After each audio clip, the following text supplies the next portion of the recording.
I'm David Katz from ThePostGame.com, and today we are honored to be joined by NBA legend Hakeem Olajuwon. Hakeem, thank you for joining us. It's my pleasure. Thank you. So now is the time when I like to embarrass you, Hakeem, by listing some of your incredible achievements. So, for those of you who don't know, who've been living under a rock, Hakeem Olajuwon played in three NCAA Final Fours, becoming the top pick in the 1984 NBA Draft. You appeared in three NBA Finals, winning two championships, and you were named a two-time NBA Finals MVP. You were also voted League MVP in 1994. You have an Olympic gold medal. You were named one of the top 50 NBA players of all time. And oh yeah, you're also in the Hall of Fame. So just a few accomplishments there. We can't thank you enough for being on the Post Game Network today. Wow, thank you so much. That sounds impressive. Who's that guy? Well, we're going to find out over the next few minutes here. So Hakeem, it seems like you've been on a whirlwind lately. I know you've been in New York for the NBA draft, and then you came out here to Los Angeles to have a little conversation with Dwight Howard on behalf of the Houston Rockets. How Yes. did the meeting go with between Houston and Dwight? Well, I don't think it can go. Have gone any better because Dwight was he was looking forward to the opening, and we were the first one. So and he saw all the familiar faces, you know. So he was very welcoming, excited, and seeing that the Rockets, have all the necessary things that it takes, to be a true contender, and that's what's really is really looking for. So the presentation was amazing. Where we went with all of the guys, with Clyde Drexler, myself, Dikembe, tuning, call from China. I mean, the owner. I mean, he knows that we do everything that's necessary to let him know how important he is to be a part of the Houston Rocket team. So what was the atmosphere like? You walked in that room. What did it feel like? Was there tension? What was the vibe inside? I mean, it was in the beginning, even before getting there, it was like a little tense and nervousness. But as soon as we entered the room, how welcoming it was, just make everything so smooth. And it's like, he was happy that we were coming to get him, really. That's the attitude. And that's the environment where everybody feels so relaxed. And,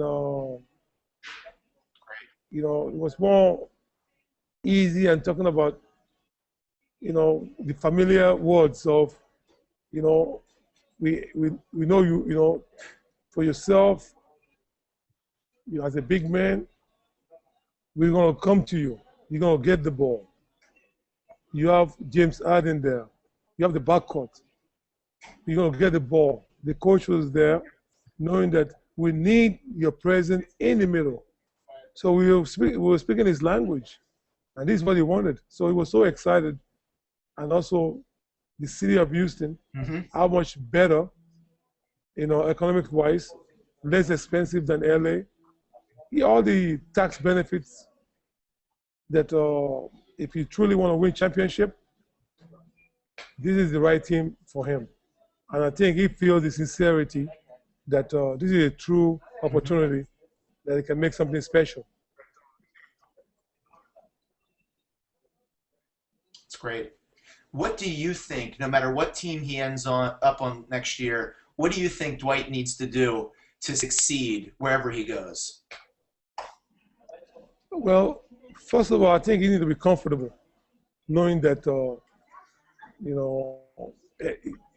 are a lot of expectation because his position is a primary position, for any team. It's the foundation of any team. So he needs to accept that responsibility. And when you play with a team that look for you to establish yourself before they can establish as a team, then that makes him more comfortable knowing that, you know, his role is so valuable to any team.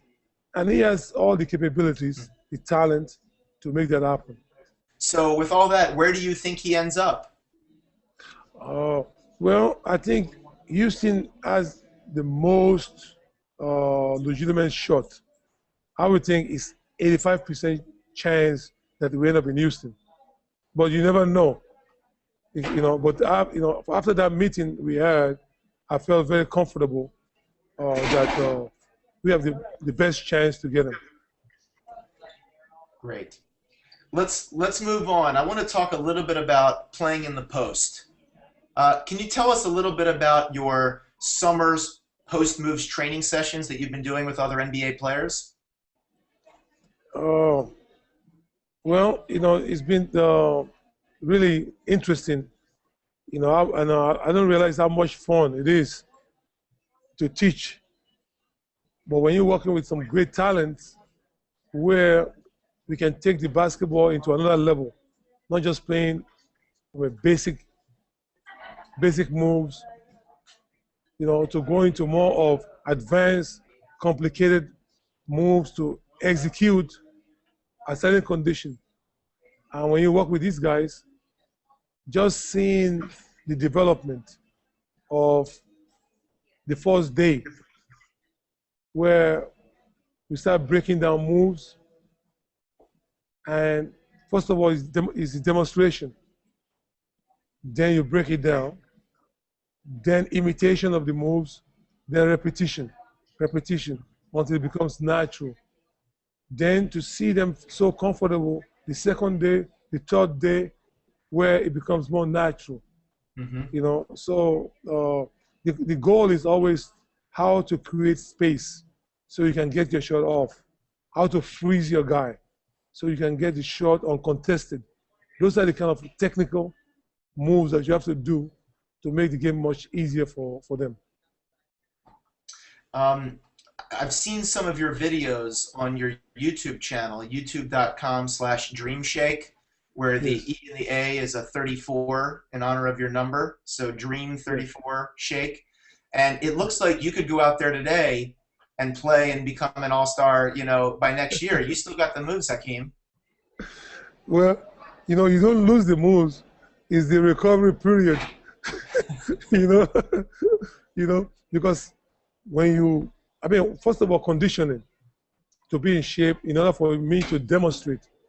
I think it's very important when the players, when they come down, they have high regard and respect that you've done it before. But it's different when you still demonstrate it in their presence so they can see what you're trying to accomplish, and they guard you so they can see the effect of the moves on the opponents. So that's why it's so important for me to stay in shape so you can really demonstrate it. So if they do it and you don't feel satisfied, you go back and demonstrate it again to show what you try to accomplish. So I've been enjoying my summer, exploring with the guys. It's great. So you played during an era of great big men in the NBA, and there were a lot of great matchups. It doesn't seem like the big men of today are quite as dominant as you were back in your day with some of the other centers that you played against. What do you think that the big men of today may be missing, or how has the game changed so it's not featuring them quite as much? Well, it's interesting because there's a lot of articles those talking about the big man role, or the game is changing, which is impossible for the game to change because this position is primary, is the foundation for any team. Now the question is having that quality big man that can really give the team the presence that it needs. For example, let's talk about defense. On defense, a big man should be a shot blocker. Is in the middle. So now his role is to reject all the shots that are not legitimate. Everybody that score a basket, that basket must be a legitimate point. Any illegitimate points should be rejected. So it creates a lot of problem right there in the middle. Then rebounding. Everything that come off the glass, boxing out, he had the first opportunity, the first chance to get the rebound. You know, blocking shots, getting a rebound, intimidation. Mm-hmm. Intimidation is a huge part of the game.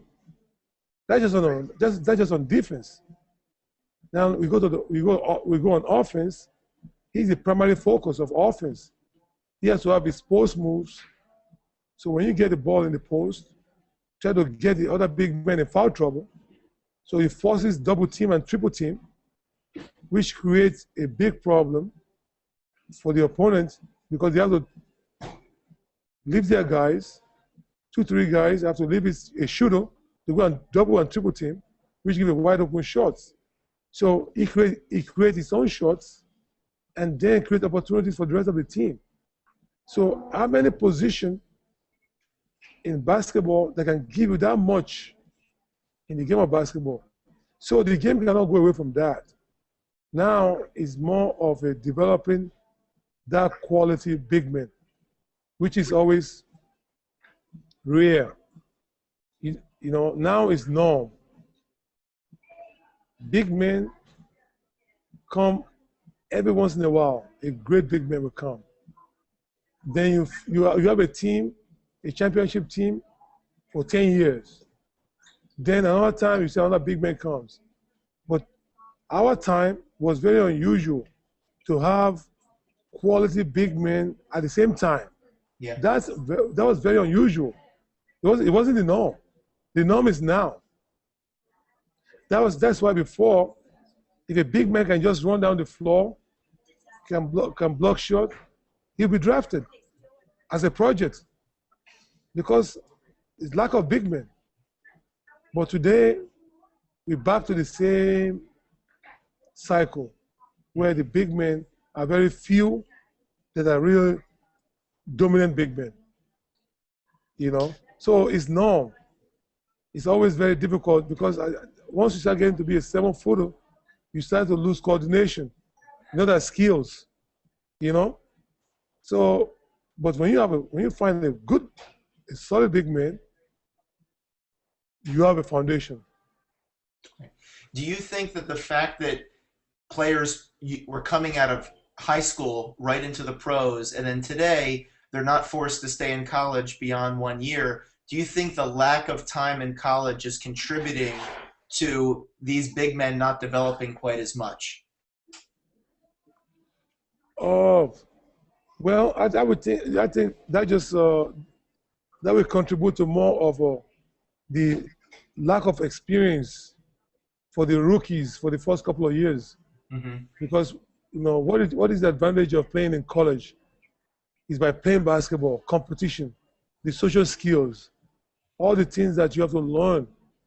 And the college coaches are very, very tough and very demanding. So they prepare them really for the pros. But if you skip that part, that means they have to learn that in the pros, which is a different game.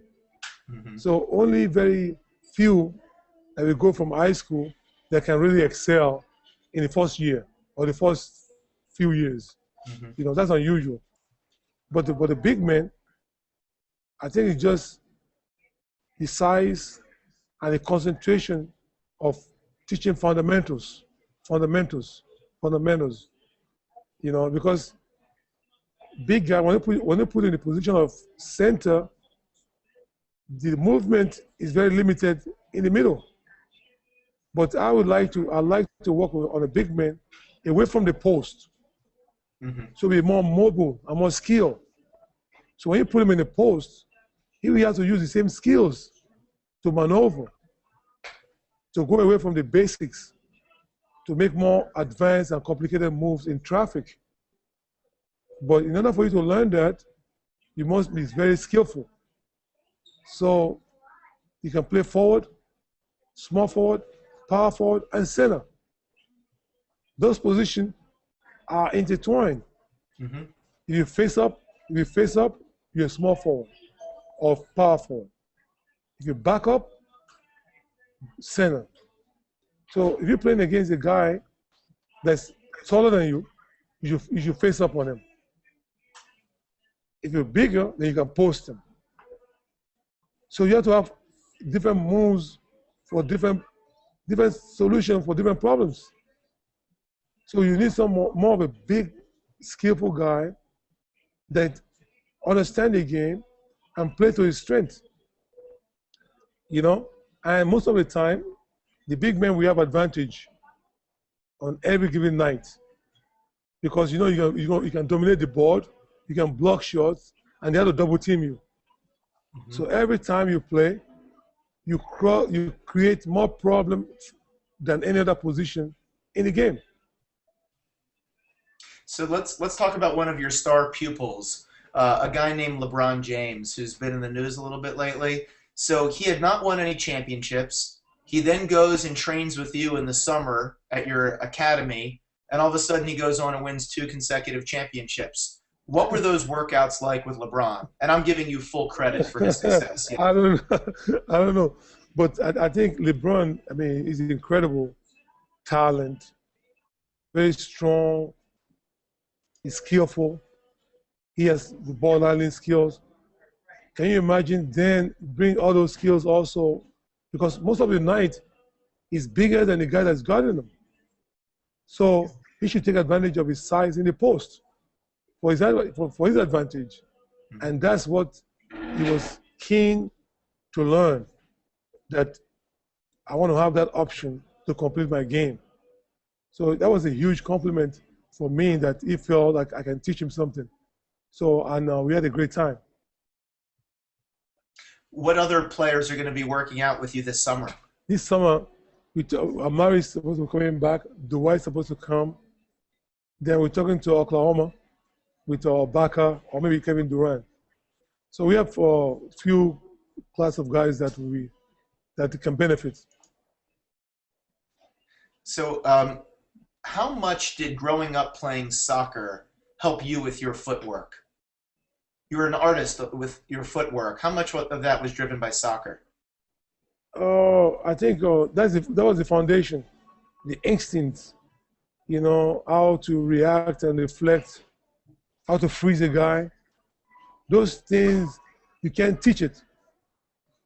You know, you can teach the mechanics of it, but now the execution, you have to feel it. And that's what's so much fun when I'm working with the guys, when we're teaching the mechanics and doing it live play. Now they bring their own instincts to the moves. Then they can really see the difference, how effective that move is. Great. Let's switch gears for a second and talk about some fun stuff. Style and fashion, because I know that's important to you. So you brought some style points to the NBA draft in 1984 when you wore a tuxedo. I wanted to know, is it true that you brought Versace to the United States before it was popular? Well, I wouldn't say I brought Versace, but when I was wearing Versace, because Versace was very popular in Nigeria when I came, and I was so surprised that a lot of people they have not heard of Versace or Giorgio Armani, you know, and I was very surprised because I was wearing GA, which is Giorgio Armani, and people were kind of surprised that if it wasn't Polo, they didn't think it was, you know, acceptable in that level. I said that was a difference because I don't want to wear what everybody's wearing. Giorgio Armani, Versace were straight. As you can see, they got popular in the 80s in America, but they've been popular for many, many years before people get to know them. Now, when people start wearing Versace, I have to switch. I have to find some, you know, it's like the NBA. Everybody want to draft a player that's already known. It's no brainer. But when you go find somebody that nobody knows, but you put him, you know, only the selected, only for the collectors. It's like watches. Watches, everybody knows Rolex. But when you talk about Breguet or Patek Philippe, they don't know about them. But these watches are the best in the world for the collectors. That's an example. So you look for things that when you're wearing Patek Philippe or Breguet. So I now feel like I've become Joan Rivers and we're on the Oscars red carpet. So since you want to do things differently, who are you wearing now? Right now? What's the new cool style that we should all know? Yeah. That's a tough one. I mean, in what sense? It depends on which occasion also. For fancy occasions, what are you wearing these days? Well, we have a lot of brand now. For occasions, who do you like to wear these days? I mean, right now, first of all, you have to go to custom for us. You can't buy from the rack, so you have to go to custom, and we have the best of fabrics now, but we don't talk about like maybe Zegna, Brioni, Tom Ford. That's why when I place Dream as my brand, these are my standards: Brioni, Tom Ford. I mean, Zegna. These are the standard for suits wear, for formal wear. Maybe Ralph Lauren, black label, purple label, in that sense. But when you go customs, you get a chance to create your own, Nice. Of style that is unique, without doing anything crazy. Elegance, simple, and very dressy. So speaking of crazy, what do you think of the current NBA fashion style that you see on the podium and post-game press conferences?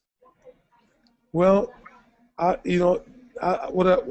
understand because they are entertainers, so they are making some bold moves, which is understandable.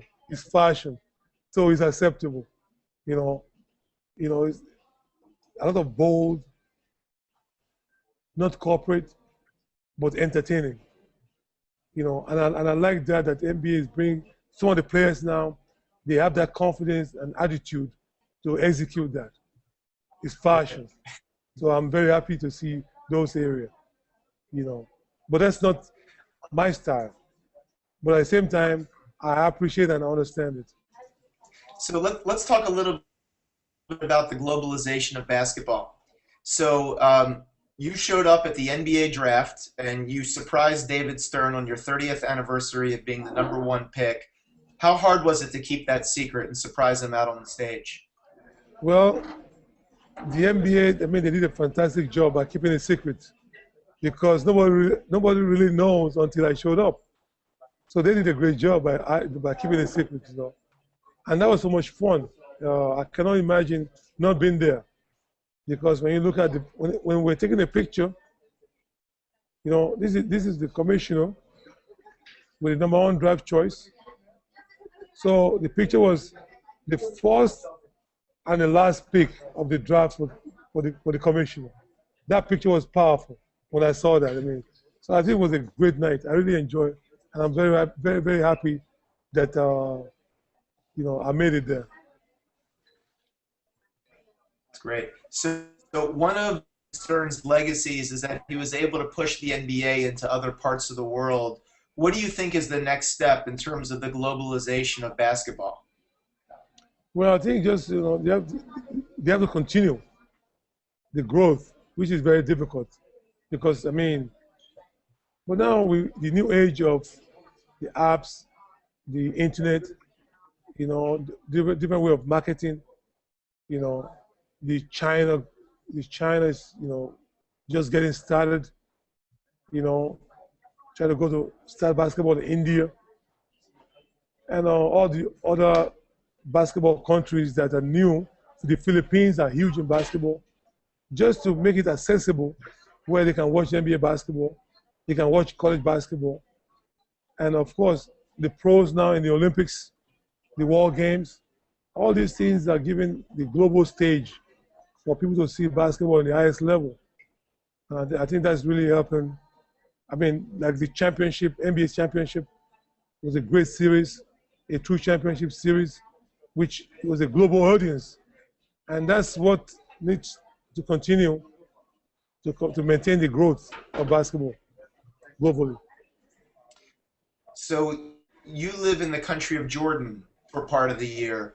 What is it about Jordan that appealed to you as a Well, a country? friend of mine was living in Jordan when I visited him, and I fell in love with Jordan, for the, first of all, a lot of historic places in Jordan. The weather is like California.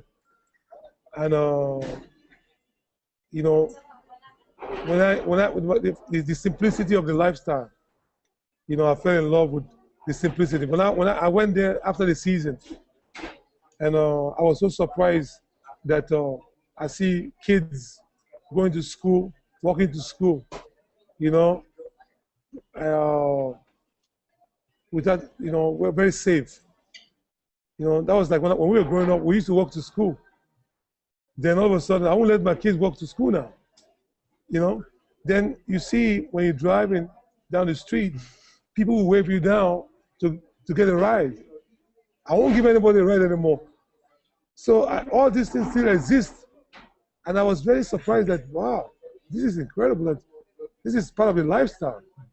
You can still give somebody a ride and it's safe.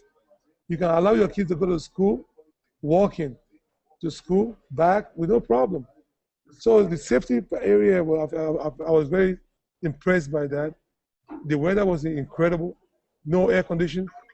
Just open the window for the breeze. So I said, well, I want to spend summer here. So I used to train in Jordan in the summertime. So I said to myself, once I retire, I'm going to base here and come back to the States every once in a while. So that's what I did. Great. So are they now big basketball fans in Jordan because of you? Well, they love basketball. Basketball is huge there. And in fact, they won the Asian about 3 years ago. So, but the problem that they have there is size. They don't have big men. They have all these guards in between players that's skilled, but no big guy, no 7-footers. You'll have to recruit. Exactly. So I'd love to end this conversation with a bunch of what I call quick hitters. Okay. So I'm going to give you a bunch of quick questions, and you give me the first answer that comes to your mind, okay? Yeah. Great. So you grew up in Lagos, Nigeria. What were your favorite sports teams growing up? Oh. Well, we call the Green Eagle. That's the national team of Nigeria. Very tough team. And of course, Liverpool. We watch a lot of British soccer. Liverpool, yeah. Got it. So if you weren't a basketball player and you had to choose another profession, what would you have wanted to pursue? Maybe an architect. I love design. Great. What's a fun fact about you that people don't know but should?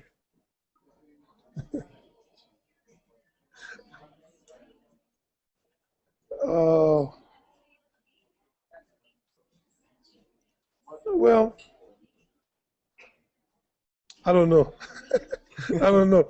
Well, I guess funny. I think I'm very funny. Where people they get to know me, they realize that I'm very funny. What's your greatest fear?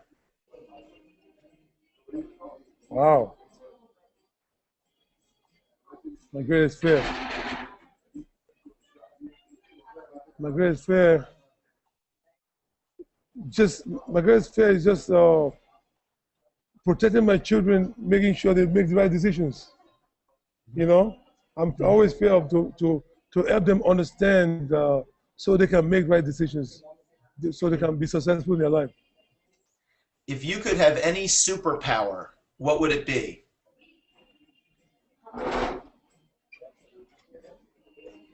Oh, is to make us all live together in peace. You That's a know. very noble superpower. In the movie of your life, what actor plays you? I don't know. I guess you have to find the right character, that fit that fit the role. I mean, I don't know, you know, because you don't really know yourself how you're perceived by people unless you start hearing good things about you. You wonder, just like when you introduce all my accomplishments, I was wondering who you were talking about, you know.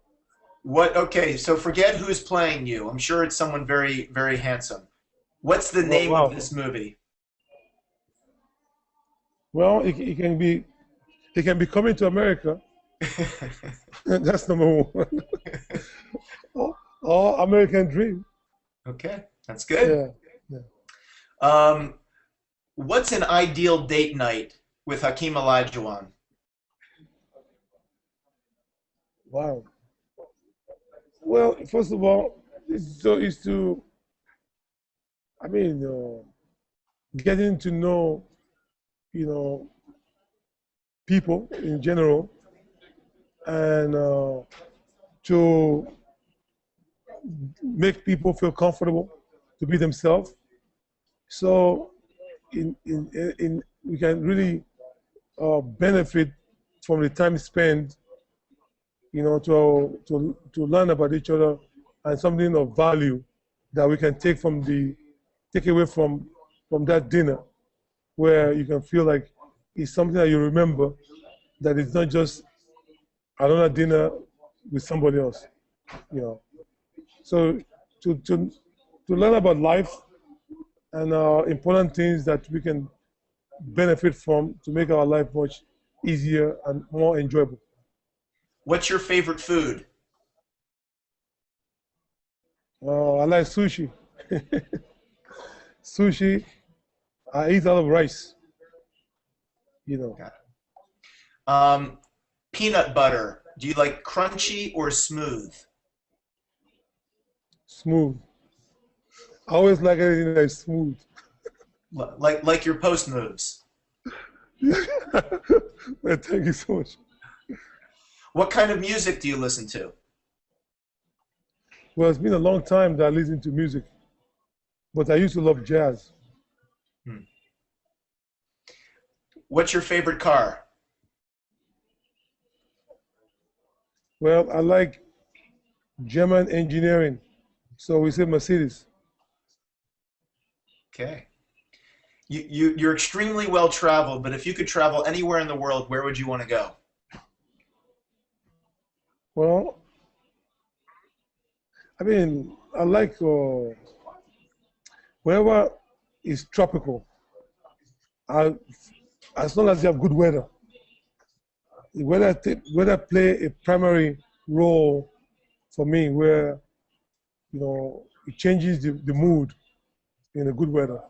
Hmm. So, anyways, that's tropical. I mean, if you talk about, there's so many beautiful places in this world, but the most important thing also, you have to be safe. You feel safe, and you can enjoy, your environment in a way where you're not afraid of for your wife or your kids or your friends when you're there. So you can be in a beautiful place, but you don't feel secure. Hmm. So there's so many beautiful countries, beautiful places, and what's so nice now is we get to travel on a global level with no hassle. So I love the traveling to seeing different culture, different people, imagine how they live their lives. Hmm. Interesting. You know, when I travel to any city and you see people, the natives, walking around, going about their daily lives, it's very intriguing to me to see how people live. You know, Hmm. so I enjoy experiencing those kind of situation. When you were playing, did you have any pregame rituals or superstitions? Well, it's routine, meaning night before to get good night rest. That's the most important for me. Once I'm rested, the rest is just basketball now. So routine, making sure night before, go to bed on time, and to eat my meal in the afternoon about 3 4 hours before the game, and eat the same thing of a lot of pasta, so you feel light. So once I get good night's sleep, it reassure my confidence level. I'm well rested. Now you feel secure. So that's the main thing for me. But if it's back to back where you don't really get enough rest, then you go into the game insecure, that you feel like you're not well rested. Then you have to do the collateral damage, just trying to survive that game. you know. What was your favorite moment as a player? There's a lot of great moments. And of course, the most memorable is the final whistle of the first championship. Because you've been there so many times, you've been close, and to finally won it, and especially against a team that also are capable of winning it, was a true championship series. So it was, when you hear the final whistle of the game was over, and you see everything dropping from the stands, that's a picture that you never forget. It's great. What's the best piece of advice you ever got from one of your coaches? Well, my first NBA coach, is interesting. He sent me a popcorn machine, you know, because his primary focus when he was coaching me is to stay down. Don't go for the pump fakes. Stay down. So always telling me, stay out of the popcorn machine. Stay out of the popcorn machine. So he sent me a popcorn machine, right, written on it, from popcorn machine to Hall of Fame. So, so his advice is to pick my battles, stay on the ground, don't go after everything, be selective. Because as a shot blocker, you anticipate every move. So to teach a shot blocker to stay down is very difficult because you want to contest everything. So one of his best advice is getting me to stay down, And of course, a lot of advice about the mental toughness, being yourself, the comfort level, the mental toughness in order for you to execute your game. Mm-hmm. So all the coaches that I've played for, each one of them have a different style and advice that I really benefited in my career. Last question. When you think back on your career, what are you most proud of? I think I'm proud of my career as a whole because, you can reach the top, but to maintain for a long time. I think I play in an era where the basketball was at the peak. You're competing against the highest level competition, the best players. And to look at my career as a whole and the ups and downs, trying to get there and to finally get there and maintain.